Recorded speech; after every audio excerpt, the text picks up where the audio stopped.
दोस्तों, जब भी लोगों की किसी काले कोट वाले इंसान पर नजर जाती है तो वो यही सोचते हैं कि ये तो वकील साहब ही होंगे। लेकिन ये जरूरी नहीं है कि काला कोट पहनने वाला हर इंसान वकील ही हो, क्योंकि ये काला कोट एक लॉयर भी पहन सकता है। अब आप सोच रहे होंगे कि लॉयर वकील तो एक ही चीज होती है, तो ऐसा बिल्कुल भी नहीं है, क्योंकि ये सब अलग पोस्ट है और इनके अलग अलग काम भी हैं। आज के हम इस वीडियो में जानते हैं कि एक लॉयर, वकील और बैरिस्टर में क्या अंतर होता है। वैसे तो लॉयर, एडवोकेट और बैरिस्टर तीनों ही कानून की अच्छी खासी समझ रखते हैं, लेकिन इनमें से दो कोर्ट में जाकर प्रैक्टिस कर सकते हैं और किसी केस को क्लाइंट की तरफ से लड़ भी सकते हैं। सबसे पहले जानते हैं कि लॉयर कौन होता है और क्या करता है। लॉयर वो होता है जिसके पास न सिर्फ LLB की डिग्री होती है, बल्कि वो इस फील्ड में कानूनी दाव पेच की अच्छी खासी समझ भी रखता है। यही वजह है कि ऐसे लोगों का काम अपने क्लाइंट्स को कानूनी मामलों में अच्छी और बेहतर सलाह देना होता है, जो किसी भी मुद्दे पर हो सकती है। लेकिन आप शायद ये फैक्ट जानते होंगे कि एक लॉयर आपके बिहाफ पर कोर्ट में जाकर कभी भी केस नहीं लड़ सकता।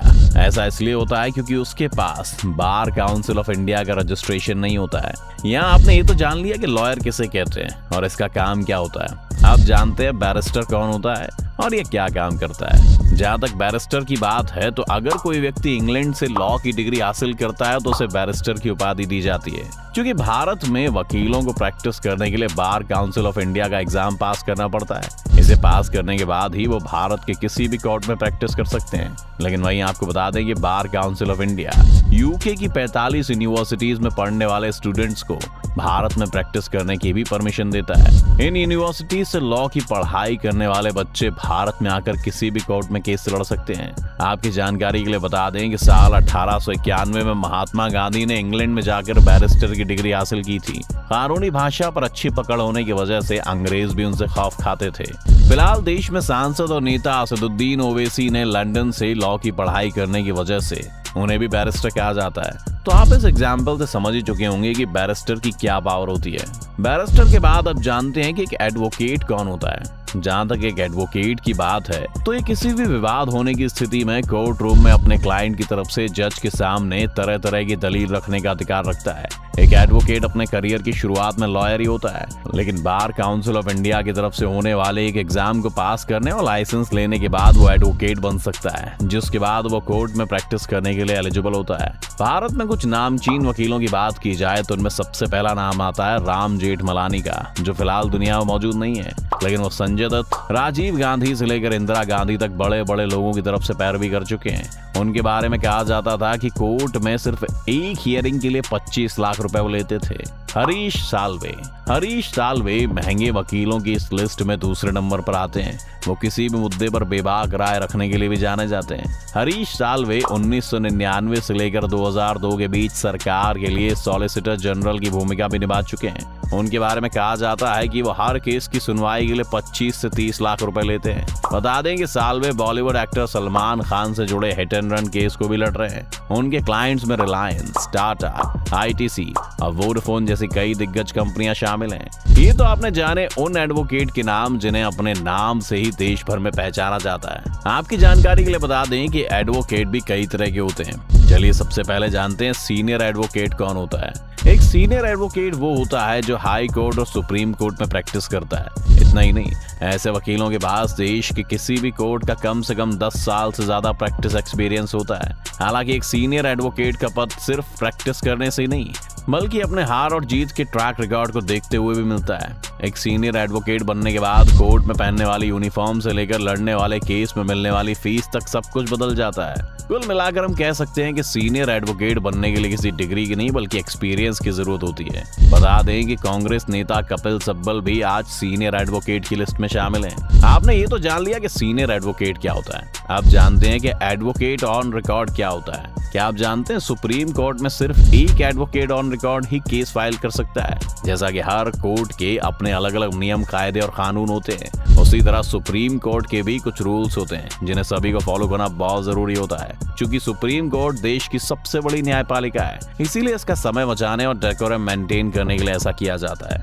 इसीलिए जो लोग पहले से एडवोकेट ऑन रिकॉर्ड में रजिस्टर होते हैं, केवल वही लोग सुप्रीम कोर्ट में केस फाइल कर सकते हैं। इससे जुड़ी एक और इंटरेस्टिंग बात आपको बताते चलें कि सिर्फ केस फाइल करने के लिए ही रेस्ट्रिक्शन होती है। वहीं जब केस फाइल हो जाता है तो इसके बाद कोर्ट में होने वाली वाली बहस को एडवोकेट ऑन रिकॉर्ड के जूनियर भी कर सकते हैं।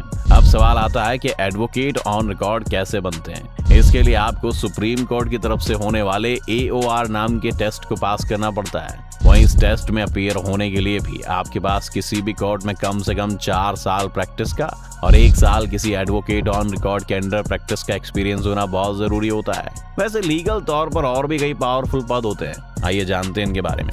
सबसे पहले जानते हैं कि एडवोकेट जनरल किसे कहते हैं। एडवोकेट जनरल एक बहुत ही बड़ा पद होता है जिसे स्टेट के गवर्नर द्वारा नियुक्त किया जाता है। इस तरह संवैधानिक पद पर मौजूद इंसान यूं तो कई काम करता है, लेकिन उसका सबसे जरूरी काम सरकार को जरूरत पड़ने पर कानूनी राय देना और राज्य से किसी का भी विवाद होने की स्थिति में कोर्ट में जाकर अपना कानूनी पक्ष रखना होता है। इस तरह एक एडवोकेट जनरल स्टेट को कानूनी तौर पर रिप्रेजेंट करने का काम करता है, इसीलिए उसे स्टेट का फर्स्ट लॉ ऑफिसर भी कहा जाता है।